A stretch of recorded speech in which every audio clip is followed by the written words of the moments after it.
Hai, selamat datang di alur cerita film di Rat Channel. Pada episode kali ini saya akan membahas film tentang perjuangan seorang ayah melawan alien. Kisah ini berawal pada Desember tahun 2022. Seorang pensiunan tentara yang menjadi guru biologi yang bernama Subasri tiba-tiba mendapat telepon mengenai perekrutan tim penelitian Angkatan Darat. Jelas, ini adalah pekerjaan yang sangat diimpi-impikan Subasri. Namun lamaran Subasri ditolak. Karena Subasri tidak memiliki pengalaman yang cukup. Ini membuat Subasri sungguh kecewa.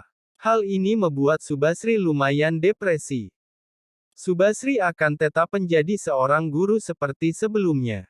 Lalu Subasri kembali ke dalam pesta perayaan Natal dengan wajah yang sangat sedih. Lalu anak dan istrinya menghibur Subasri, agar tidak sedih lagi. Subasri merayakan Natal, sambil menonton Piala Dunia di layar televisi bersama keluarganya. Sementara itu, di Qatar, di mana pertandingan final Piala Dunia itu berlangsung, tiba-tiba, muncul kilauan cahaya aneh, di tengah-tengah lapangan, lalu muncullah segerombolan orang yang mengaku manusia dari masa depan. Pasukan itu tidak jahat, tapi malah memberitahukan bahwa, 30 tahun ke depan, manusia akan musnah, karena serangan alien yang sangat ganas dan mematikan. Pasukan itu meminta bantuan pada orang-orang di tahun 2022, untuk dikirim ke masa depan, untuk melawan ribuan alien. Setiap minggunya, ribuan tentara dari berbagai belahan dunia dikirim ke masa depan. Dan setelah 1 minggu, pasukan itu akan otomatis kembali ke tahun 2022. Namun alhasil, banyak tentara yang tidak berhasil kembali hidup-hidup, karena banyak tentara yang kurang memenuhi syarat. Pemerintah dunia akhirnya memutuskan, untuk wajib militer bagi masyarakat yang memenuhi syarat, untuk dikirim ke masa depan. Namun, hasilnya sama saja. Banyak tentara yang gugur dan gagal kembali ke tahun 2022, hal ini memicu kepanikan pemerintah dunia. Hal ini membuat Kastonah, anak gadis Subasri gelisah. Dia takut ayahnya ikut dikirim ke masa depan. Kemudian Subasri memeluk putrinya dan menenangkannya. Keesokan harinya, waktu Subasri mengajar di sekolah, hampir semua siswanya tidak ada yang semangat belajar. Lalu Subasri menghentikan pelajarannya, lalu bertanya pada murid-muridnya apakah ingin membahas hal yang lainnya. Seorang siswa bernama Darman mengangkat tangannya. Namun, Subasri tidak menghiraukan Darman, karena Darman selalu ingin membahas tentang Gunung Purba. Dan Hartono bertanya, kenapa para murid masih harus belajar? Sedangkan semua tahu bahwa 30 tahun ke depan, seluruh manusia di bumi akan musnah, diserang oleh alien itu. Kemudian Subasri menjawab kalau mereka harus tetap belajar. Karena masih dibutuhkan banyak orang-orang pintar, yang suatu saat bisa mengalahkan alien itu. Kemudian Subasri mendapat pesan, kalau dirinya terpilih untuk ikut wajib militer. Lalu, Subasri pun langsung pergi ke pangkalan militer untuk melakukan tes. Di dalam pangkalan militer, Subasri mengikuti serangkaian tes. Lalu seorang petugas tidak sengaja keceplosan, dan mengatakan kalau Subasri akan meninggal 7 tahun lagi. Namun, petugas menolak mengatakan apa penyebabnya. Mereka lalu memasukkan sebuah alat ke tangan Subasri. Alat itu akan membantu Subasri melakukan proses teleportasi ke masa-masa depan, dan kembali ke tahun 2022. Selain itu di lengan Subasri juga ditanamkan alat pelacak, jadi Subasri tidak bisa kabur dari tugas itu. Subasri diberi kesempatan 1 hari, untuk berpamitan pada keluarganya. Subasri langsung menemui istrinya yang bekerja sebagai psikolog, membantu orang-orang yang berhasil selamat dari masa depan. Kebanyakan mereka mengalami trauma yang sangat berat. Istrinya tidak ingin Subasri pergi karena itu sangat berbahaya. Ada yang selamat, namun kebanyakan mereka menjadi gila. Istrinya meminta Subasri meminta tolong pada seseorang yang bisa melepaskan gelang di tangannya itu. Istri Subasri mengenal seseorang yang mungkin bisa melepas gelang di tangannya itu. Lalu Aubasri pergi menemui orang itu. Subasri memasuki sebuah bengkel pesawat. Subasri langsung masuk ke dalam bengkel. Di dalamnya dia menemui seseorang yang sudah tua.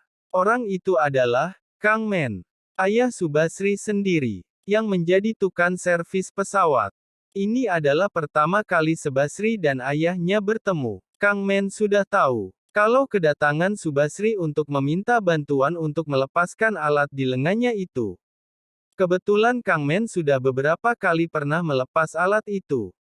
Tapi Subasri bertanya pada Kang Men, kenapa Kang Men dulu meninggalkan ibu dan dirinya? Akhirnya, terjadi perdebatan. Dan Kang Men menjawab kalau dirinya setelah pulang dari peperangan di Vietnam Kang Men mengalami depresi yang sangat berat. Kang Men takut, kalau sampai melukai keluarganya akibat depresi akibat peperangan itu. Subasri yang marah, tidak jadi meminta bantuan pada ayahnya. Dan Subasri sudah bertekad, menerima tugas wajib militernya, untuk dikirim ke masa depan. Lalu Subasri pun pulang ke rumah. Memberitahu istrinya kalau dia akan tetap pergi ke masa depan. Subasri langsung menemui putri kecilnya, Kastonah, yang sedang bermain di depan halaman rumah. Wajah Kastonah langsung nampak sedih. Takut terjadi sesuatu pada ayahnya. Subasri berkata pada Kastonah, kalau dia akan baik-baik saja. Subasri berjanji pada Kastonah kalau minggu depan dia akan pulang dengan selamat. Subasri pun langsung kembali ke pangkalan militer.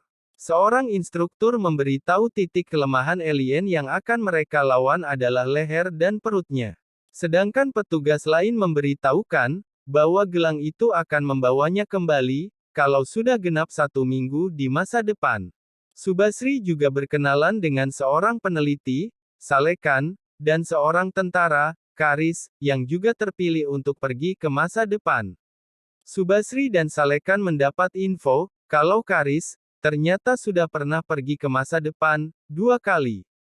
Ternyata Karis juga pernah memotong cakar alien, dan dia jadikan kalung sebagai kenang-kenangan dari masa depan. Seseorang bertanya, kenapa petugas tidak mengirim pasukan di tahun sebelum alien itu datang, dan mencegah semua ini terjadi? Petugas itu menjelaskan, bahwa dia hanya bisa mengirim di tahun di mana tower untuk melompat ke masa depan itu sudah dibangun. Karena, salah satu akses untuk melompat ke sana, jalan satu-satunya hanyalah dengan tower itu. Mereka bisa mengirim ke masa depan dan kembali ke tahun 2022. Yaitu saat ini, baru dibangun dan di 30 tahun, di masa depan. Sementara waktu terus berjalan, petugas memberitahu, monster yang dia hadapi adalah Watspec, yang mempunyai kecepatan yang sangat luar biasa dan sangat berbahaya. Malam harinya, sirine pun berbunyi, dan semua orang pun bersiap-siap. Petugas memberitahukan, kalau laboratorium terakhir, yang meneliti Watspec, di masa depan telah diserang. Mereka harus bergegas. Mesin waktu pun dinyalakan, semua orang merasa gugup. Namun Subasri mencoba untuk tenang. Karena Subasri mantan tentara, pasukan itu pun mulai dikirim ke masa depan. Tiba-tiba, mesin waktu mengalami trouble. Ternyata, orang-orang yang dikirim ke masa depan itu, berjatuhan dari langit. Beruntung, Subasri jatuh tepat di kolam renang, mereka yang jatuh di kolam renang bisa selamat. Sementara itu, yang lain langsung tewas dan luka-luka, setelah jatuh dari ketinggian. Sementara Subasri, Salekan dan Karis langsung panik. Melihat keadaan bumi yang sudah porak-poranda. Tiba-tiba dari alat komunikasi terdengar perintah dari komandan. Komandan memerintahkan Subasri dan yang lain untuk menuju gedung laboratorium di dekat mereka. Untuk menyelamatkan para peneliti. Karena sebentar lagi, tempat itu akan dibom. Subasri dan yang lain segera bergerak, untuk menjalankan misi penyelamatan. Sesampai di laboratorium, situasi terlihat sangat kacau. Subasri terkejut, saat melihat mayat para peneliti tergantung di langit-langit. Tak ada satupun yang selamat di gedung itu. Kemudian komandan memerintahkan segera mengambil sampel penelitian, dan segera keluar dari laboratorium. Sementara itu, pesawat-pesawat pengebom mulai diterbangkan. Setelah sampel diambil, mereka bergegas keluar dari gedung. Saat berjalan keluar tiba-tiba, dari atas, Watspek mengintai mereka dan langsung menyerang dengan beringas, lalu tim Subasri membalas dengan tembakan.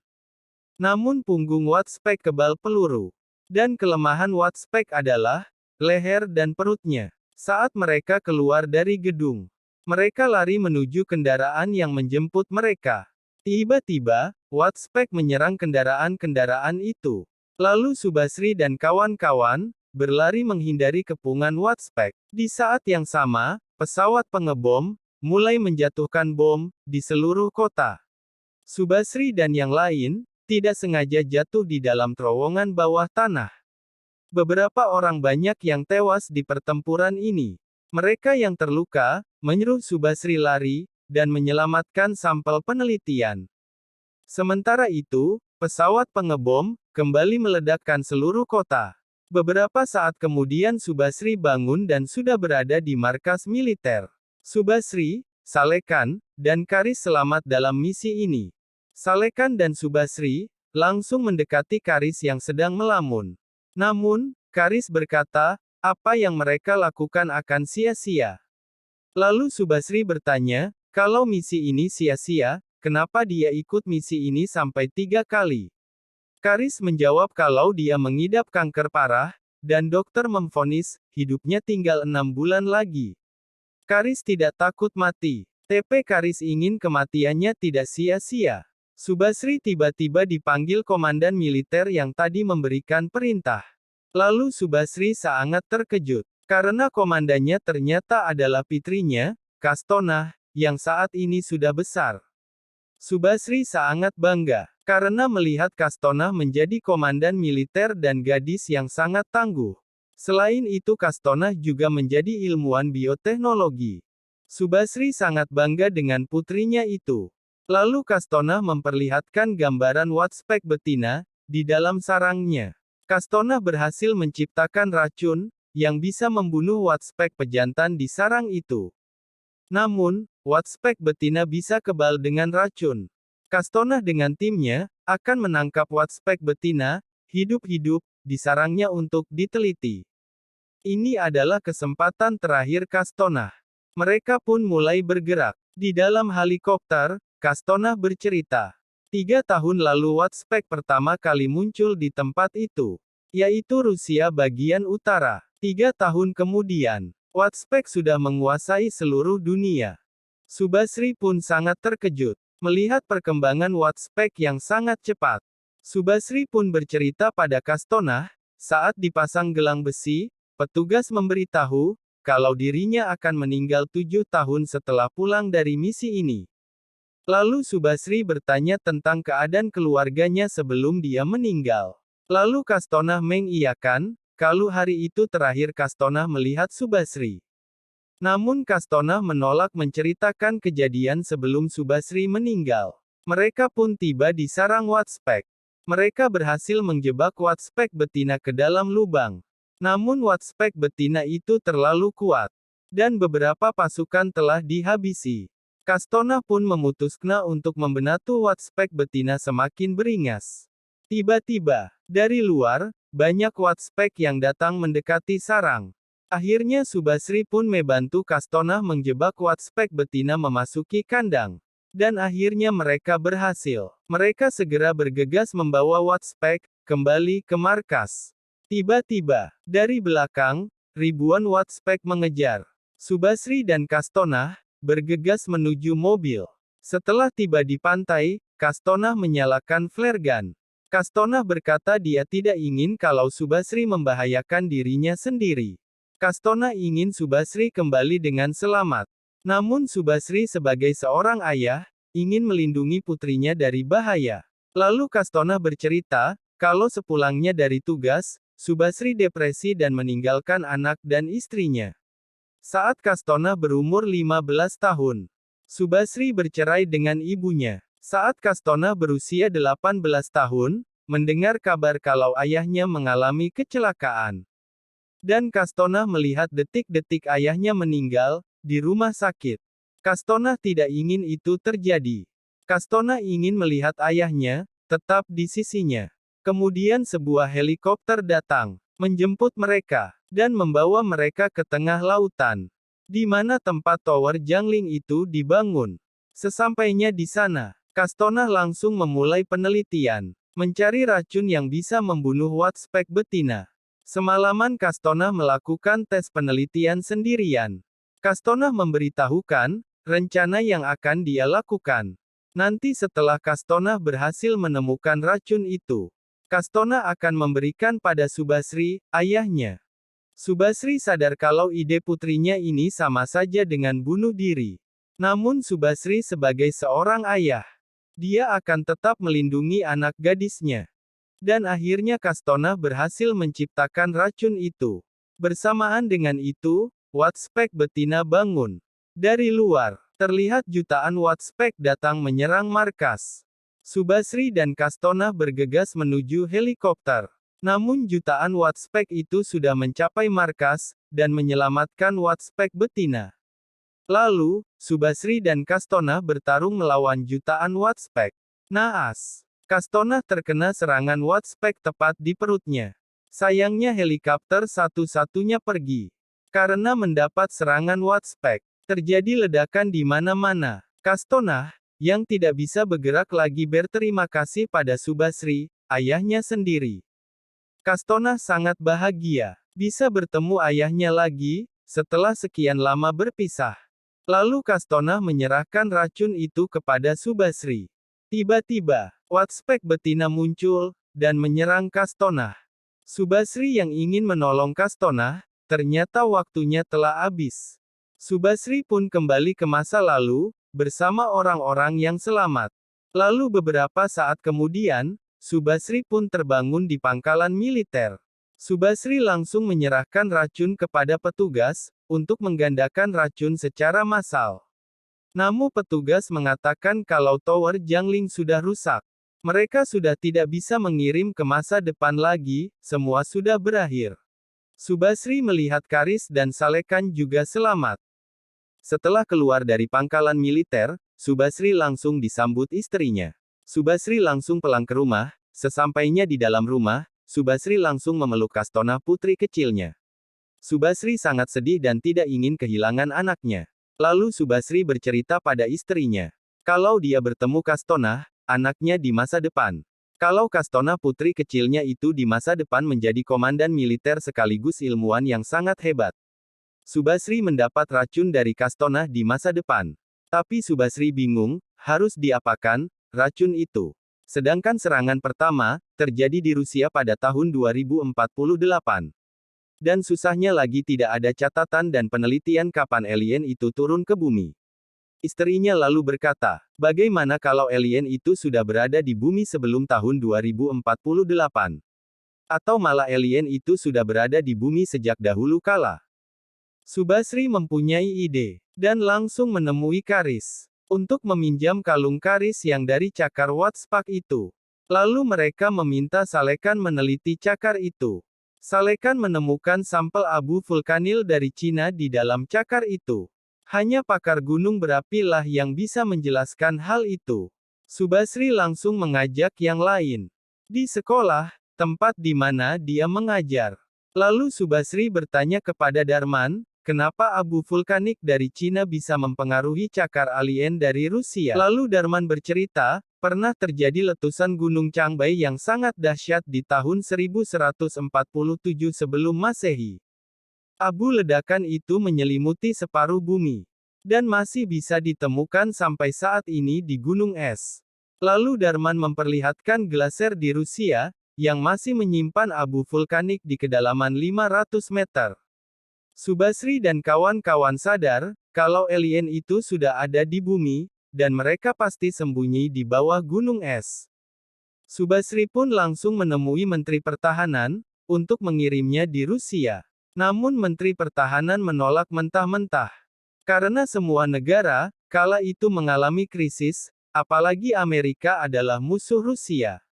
Mereka tidak bisa melakukan sembarangan misi di sana.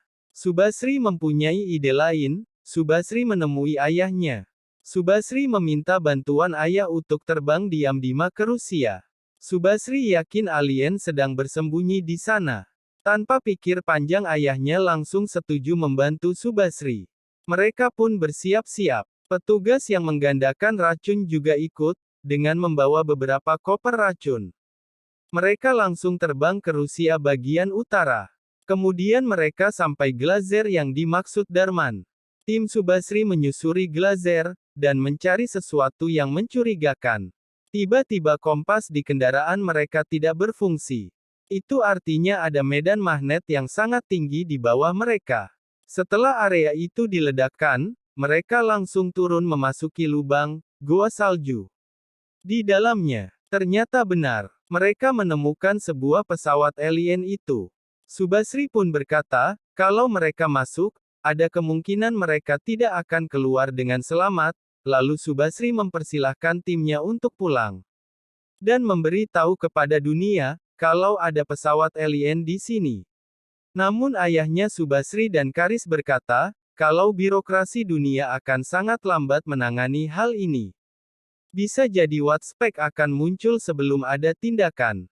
Mereka tidak punya banyak waktu, dan mereka sepakat untuk masuk, demi menyelamatkan masa depan dunia. Subasri dan temannya masuk. Sementara ayahnya, dan Salekan bertugas menjaga pintu keluar. Agar jangan sampai ada Watspek yang lolos keluar. Setelah menyusuri badan pesawat, Subasri sadar, kalau alien yang mengendarai pesawat itu sudah tewas kedinginan dan membeku. Dan Watspek sendiri adalah hewan hasil rekayasa genetika, atau semacam senjata. Yang sengaja diciptakan untuk menyapu bersih kehidupan di sebuah planet. Mereka lalu menemukan sebuah ruangan, yang di dalamnya ada Watspek yang sedang tertidur. Subasri dan yang lain, mulai menyuntikkan racun itu. Dan dalam hitungan detik, racun itu membunuh Watspek. Tapi hal ini justru memicu Watspek yang lain bangun dan mengamuk keluar dari sarangnya. Salekan menyuruh Karis mengejar Watspek yang lari, agar jangan sampai keluar. Salekan dan ayah Subasri, menembaki Watspek yang mencoba kabur. Di dalam badan pesawat, tim Subasri, menemukan lagi sarang Watspek yang lebih banyak lagi. Lalu Subasri memilih meledakkan pesawat itu. Dan ada beberapa dari mereka yang selamat. Lalu ayah Subasri memberitahu, kalau ada satu Watspek berukuran besar yang berhasil kabur. Dan itu adalah, Watspek betina. Lalu mereka menelusuri jejak Watspek, dan akhirnya Subasri, menemukannya. Mereka menjebak Watspek dengan boneka salju dan menembaki Watspek itu. Tiba-tiba Watspek itu menghilang di sekitar tumpukan salju. Lalu Subasri mencarinya dengan hati-hati. Tiba-tiba, Watspek itu muncul dan menyerang mereka. Dan terjadilah pertarungan. Akhirnya Subasri dan ayahnya berhasil melumpuhkan Watspek dengan menyerang matanya. Setelah Watspek itu buta, mereka memancing Watspek itu ke tepi jurang lalu Subasri memasukkan racun itu ke mulut Watspek. Dengan tendangan maut, Subasri menjatuhkan Watspek ke dalam jurang. Alhasil Watspek mati dan hancur untuk selamanya. Dan akhirnya Subasri dan timnya berhasil menyelamatkan dunia dan masa depan putri kecilnya. Keesokan harinya Subasri mengajak ayahnya ke rumah. Subasri ingin mempertemukan istri dan anaknya, pada sang ayah. Subasri berjanji pada dirinya sendiri, akan melindungi keluarganya untuk selamanya. Dan berakhirlah cerita film The Tomorrow War ini guys. Semoga ada pesan dan kesan yang bisa jadi hikmah dari cerita film ini. Jangan lupa like, and subscribe ya guys. Semoga keluarga kalian diberi kesehatan dan rejeki melimpah, amin. Amin, ya robbal alamin.